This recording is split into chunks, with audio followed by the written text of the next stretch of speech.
Hey, Gamecock fans, we're back here with a quick hit, some breaking news from the alumni game corporate offices.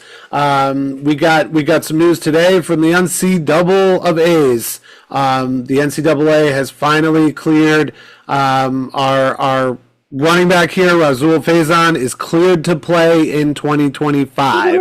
And that's the headline. Breaking news. And if you can't tell, we're excited. Typewriter, right? You can check out our offensive preview, which is the previous video from this. Get our videos up here where we kind of chatted about that. We're waiting on that. And we played it down a little, playing it cool, but this sets us up, we feel like, for, we talked a little bit in that video, check it out, but we talked a little bit about just how the running game was a little suspect, and we need that for our quarterback to be successful. Well, it is suspect no more, and we're loving this. We do have some bones to pick with the NCAA about this, but, whatever, that's in the past now, and coach can move forward with his depth chart, right? So, thoughts, reactions, we're going to put this up right away, so this is as close to breaking news as we're going to get on this show. How are you guys feeling? What do you guys think? I love it. I like what you said, Mike, because, we, in our previous video on the offensive breakdown for the best case, worst case, we did temper our expectations. We said that if he doesn't play, that we have a stable of running backs, and we do. There's no doubt about that. But I think, being a Gamecock fan, we all know that, we are always prepared for some level of bad news, especially when it comes from the NCAA. Fumbling at the goal line or whatnot. Yeah. So, to make us feel better, we said that, we'll be able to play with or without him. But the reality is, now that we know we have him on the field and ready to play this Sunday against Virginia Tech in Atlanta, it's a big deal. This guy is an elite runner. He's a seasoned veteran. He, one of the things I think we mentioned in that video was the importance of pass blocking for the running back, that pass pro. So this guy can do it, and that was the biggest question mark. And I think there was an interview with Markwell Blackwell, our running backs coach, that he said that the two most important things that a running back can do is have good vision through the holes and to block. And I think having this guy who's a dynamic runner, great speed, one cut, explosive, all the different things you want out of an excellent running back. But most importantly, he's able to block. He's able to pick up those protections. He's able to spot the blitz and give Lenore's extra time to be Lenore Seller. So I love this. Yeah, we still have those other guys, which is going to be great for change of pace, putting in special packages, maybe changing it up to keep the defense guessing. But as far as our guy that is going to get us the yardage and get through the hole and be able to protect Lenore's, this is a huge win, a huge get. Shout out to the Gamecocks and Shane Beamer and all the people in compliance that helped get the paperwork together. Screw you, NCAA. We got another dub on you. You're nothing. It's almost like a slap and a kiss, right? Like, I hate them, but I love them because they did the right thing. He's like the godfather of the mob. Like petting the cat, right? While you're like, he can play. Taking my money, Take my money.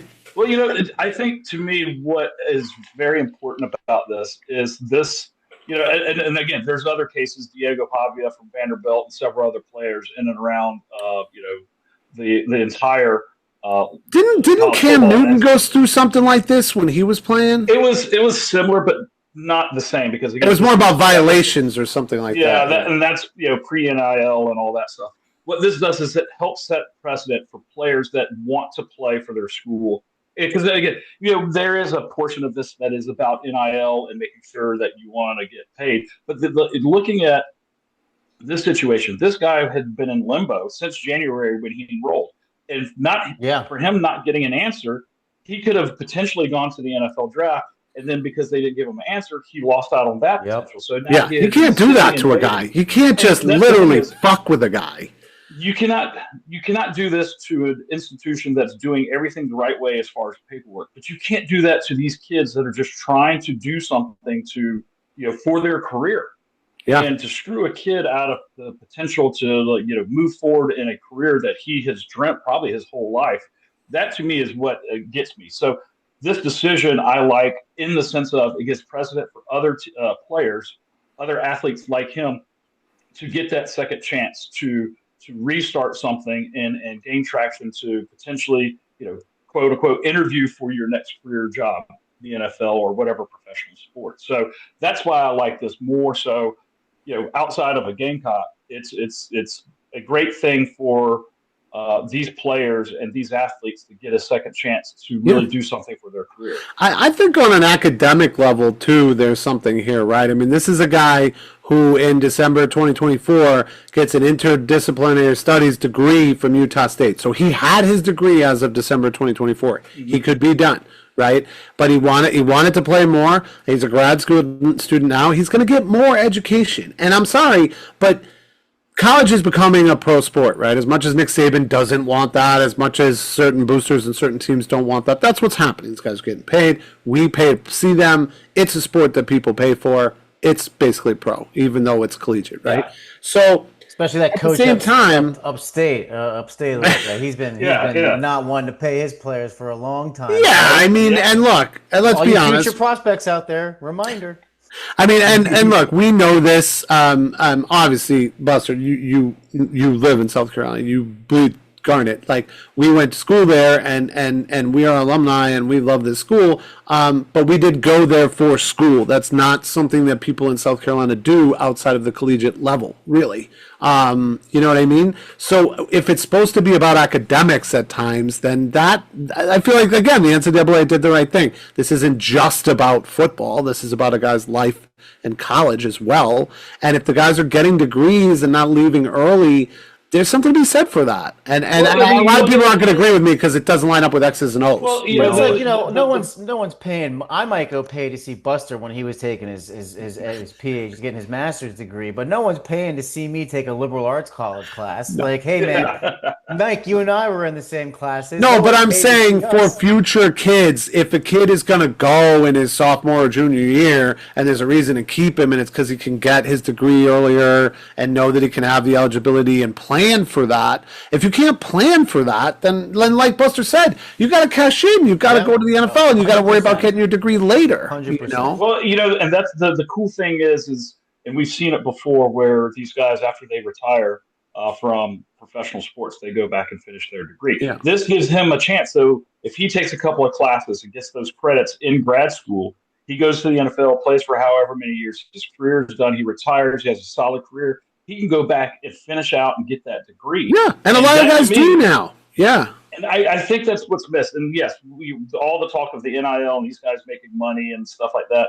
The fact is, at some point, they were students, and they still have a chance to cash in on the student academic side of things. And I would say positive all around. Yeah, I would say from a marketing standpoint, you could even have a guy who does commercials and gets NIL money for repping your school. You know what I mean? Like the way that with Lattimore, we kind of took him back and used him with the coaching program, like they can become ambassadors for the school and the sport. And look, on a personal level for Faison, this feels like a guy whose family was concerned about education. I mean, they sent him to the Salisbury School in Connecticut, where he was the New England Player of the Year. But he has moved around a lot for schooling, from Pennsylvania, then out to Utah State, and now with South Carolina, obviously because of sports, but also because of schooling. So I feel like there is something there. It's not the predominant thing. Obviously, the predominant thing is football.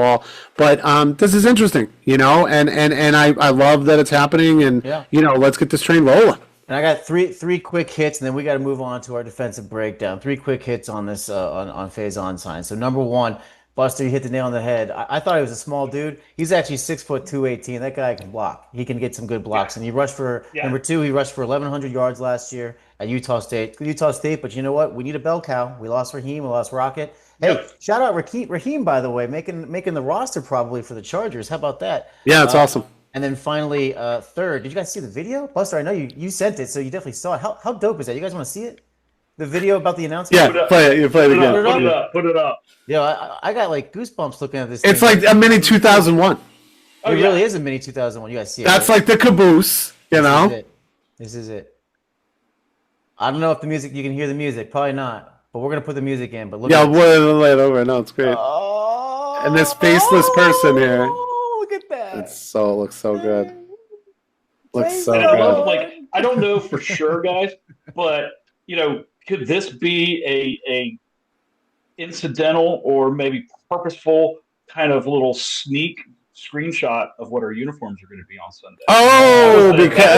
Yeah.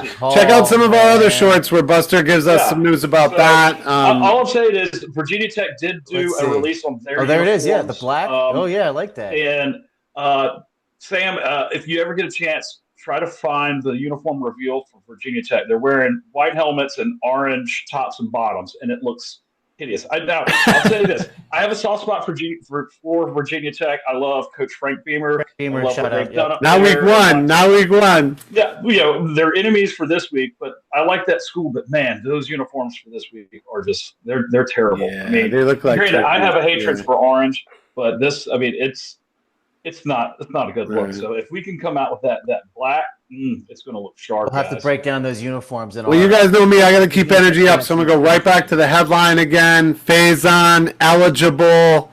You heard it here, close to first, and we're super excited. Check out our offensive breakdown for that, and then we're coming quick with the defensive breakdown and our Virginia Tech preview real soon. Sweet.